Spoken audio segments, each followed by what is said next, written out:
Service in Raleigh has issued a flash flood warning for North Central Harnett County, South Central Lake County until 10:15 a.m. At 7:17 a.m., Doppler radar indicated thunderstorms producing heavy rain across the warned area. Between 3 and 4 inches of rain have fallen. The expected rainfall rate is 1 to 2 inches in 1 hour. Additional rainfall amounts of 1 to 2 inches are possible in the warned area.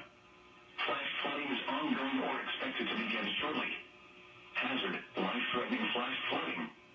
Thunderstorms producing flash flooding. Source, radar. Impact, life-threatening flash flooding of creeks and streams, urban areas, highways, streets, and underpasses. Some locations that will experience flash flooding include Raleigh, Cary, Garner, Fuquay Marina, Angier, Holly Springs, Lake Wheeler, Lake Benton, and Duncan. Turn around, don't drown when encountering flooded roads. Most flood deaths occur in vehicles. Repeating, a flash flood warning has been issued until 10:15 a.m. for the following counties in North Carolina, Harnett, and Wake.